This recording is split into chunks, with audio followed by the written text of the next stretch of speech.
ভাই আবার বুঝলেন ভালো করে, এখন আর মজা লাগে না কেন? লাইটিং সার্কিটটা কিভাবে চলে? ওনারা তো এখানে বিপিএস ইন করছে দুইটা পিনে একটা ইন্ডাক্টর দিয়ে, তারপরে এখানে 0 ohms এর একটা রেজিস্টর দিয়ে আউট করছে, PWM আউট করছে। তারপরে এখানে কি করছে, এলইডি ক্যাথোড দিছে, ঠিক আছে। এখন আমাদের মোবাইলে সর্বোচ্চ কত ভোল্ট থাকে? 4.2 ভোল্ট। এই লাইনে 25 ভোল্ট 30 ভোল্ট পর্যন্ত এই লাইনে বুস্ট করে। এই ডিসপ্লে, আমাদের সামনে একটা ডিসপ্লে আছে, এই ডিসপ্লে লাইট গুলো হইছে ইয়াতে সিরিজে, বুঝছেন, একটার পিছনে একটা লাগানো। তো এই লাইট গুলো চলতে হলে 20 ভোল্ট 12 ভোল্টের উপরে 15 ভোল্টের উপরে ভোল্ট লাগে, তখন তো এই লাইট গুলো চলে, বুঝতে পারছেন? তো 4.2 ভোল্ট থেকে কিভাবে যে এখানে 15-20 ভোল্ট উৎপন্ন হয়, এটা আমরা আজকে প্র্যাকটিক্যালে দেখব। যেমন এই ড্রয়িংটা আঁকছিলাম আমরা, ঠিক না? এই ড্রয়িংটা আঁকছি, এটা একটা 6 ফিনের আইসি। এটা কত ফিনের আইসি? 6 ফিনের আইসি। এই 6 ফিনের আইসি কোন ফিনে কিভাবে কাজ করে আমরা একটু দেখি। ড্রয়িংটাও খেয়াল করেন এবং ফিনটাও খেয়াল করেন। দেখেন, এটা হচ্ছে বিপিএস লাইন, ঠিক আছে। এখানে একটা ইন্ডাক্টর দিছে, বিপিএস লাইনটা এই আইসিতে ঢুকানো, এই 6 পিনে ঢুকাইতে এখানে একটা ইন্ডাক্টর দিছে। আপনি ইন্ডাক্টর এটা না দিলেও হবে, না দিলেও হবে। এইটা এই 6 পিনের এই আইসি কে চালানোর জন্য ভোল্টেজ দরকার। কি দরকার? এবং নেগেটিভও দরকার। কি দরকার? সব সার্কিট চালানোর জন্য দুইটা জিনিস, নেগেটিভ এবং পজিটিভ, দুটোটাই লাগে নাকি? তো এই আইসির এই যে কর্নারটা আছে না, এই কর্নারটা হয়েছে কি নেগেটিভ। কি ভাই?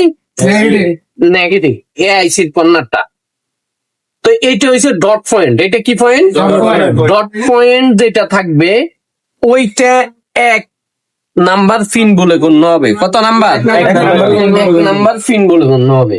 তো এই ডট পয়েন্টের নিচে যে পিনটা আছে এটা কত number pin? 2 number.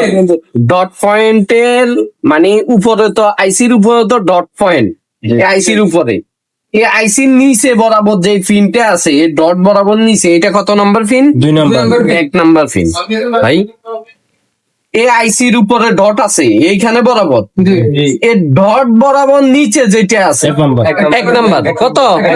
1 number pin. এই 1 নাম্বার পিনটা গ্রাউন্ড থাকবে। কি থাকবে? গ্রাউন্ড থাকবে। কি থাকবে? গ্রাউন্ড থাকবে। তো এই গ্রাউন্ডটা এলসিডির গ্রাউন্ড আছে না, এই গ্রাউন্ডের সাথে আপনি সরাসরি সংযুক্ত করে দেন। কি করে দেন? সংযুক্ত করে দেন। তারপর 2 নম্বর পিন আছে। কোন পিন? এটা আপনি ছেড়ে দিতে পারেন বা ছোট একটা ক্যাপাসিটার দিয়ে গ্রাউন্ডের সাথে অ্যাড করে দিতে পারেন। তো এটা না হইলেও চলবে। এটা কোন পিনটা? 2 নম্বর পিন। এখন আইছে 3 নম্বর পিন। কত নম্বর পিন? 3 নম্বর পিন গ্রাউন্ডের সাথে সংযুক্ত থাকবে। কিসের সাথে? তাহলে এই দুইটা পিন কার সাথে সংযুক্ত আছে? গ্রাউন্ডের সাথে। এবং এই দুইটা পিনের একটা লাইন কোথায় গেছে? ডিসপ্লে নেগেটিভে। কোথায় গেছে? এবার আমাদের নেগেটিভ তো চলে গেছে ডিসপ্লেতে, এবার প্রয়োজন হয়েছে কি? Positive voltage line. তো ভোল্টেজ লাইন এটা হয়েছে 6 নম্বর লাইন। কত নম্বর লাইন? 6 নম্বর লাইনে আপনি সরাসরি বিপিএস এর লাইনটা দিয়ে দিবেন। কি দিবেন? BPS line. তার মানে এই পিনে এখন কত ভোল্ট আছে? 4.2 ভোল্ট আছে। কত ভোল্ট? 4.2 ভোল্ট।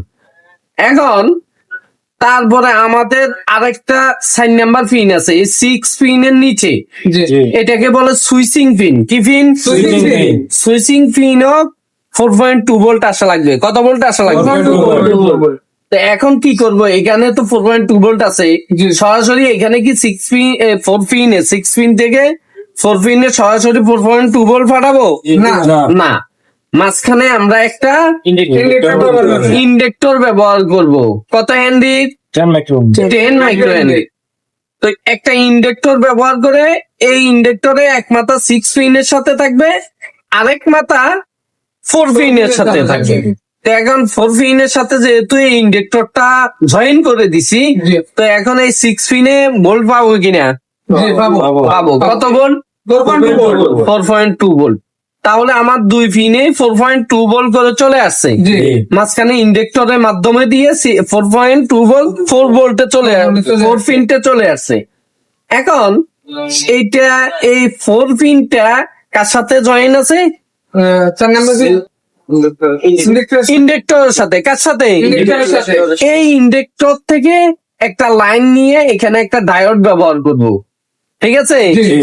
এই ডায়োডের এই মাথা দিয়ে এখন যেহেতু ইন্ডাক্টরের সাথে জয়েন করে দিছি, তো এই ডায়োডটা ইন্ডাক্টরের সাথে যেহেতু জয়েন করে দিছি, তো ডায়োডের অপর মাথায় কত ভোল্ট পাবো? 4.2 ভোল্ট পাবো। বুঝতে পারছেন? তো 4.2 ভোল্ট পাবো। এখন আমাদের ডিসপ্লেটা চালাইতে কত ভোল্ট প্রয়োজন? 20 বা 15 ভোল্ট এরকম দরকার।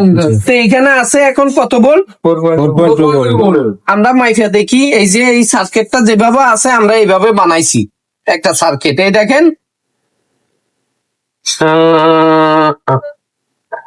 এই যে দেখেন, এইটা হচ্ছে আমাদের ভোল্টেজ লাইন নাকি? এই ভোল্টেজ লাইনটা এই ক্যাপাসিটর দিয়ে এই ইন্ডাক্টরে ইন হয়েছে ভোল্টেজ লাইন। এটা কি লাইন? BPS line. এই বিপিএস লাইনটা এখানে জ্বালাই ধরেন, জ্বালাই করে দিছি, ঠিক না? এবার জ্বালাই করে দেওয়ার পরে আমাদের এখন এই ডায়োডের মাথায় কত ভোল্ট পাবো? 4.2 ভোল্ট। আমরা এখানে মাইফা দেখি যে ডিসপ্লেতে 4.2 ভোল্ট আছে কিনা। এদিকে ধরেন, এই ডিসপ্লে এখানে দুটো লাইন সংযুক্ত করে দিছি। দেওয়ার পরে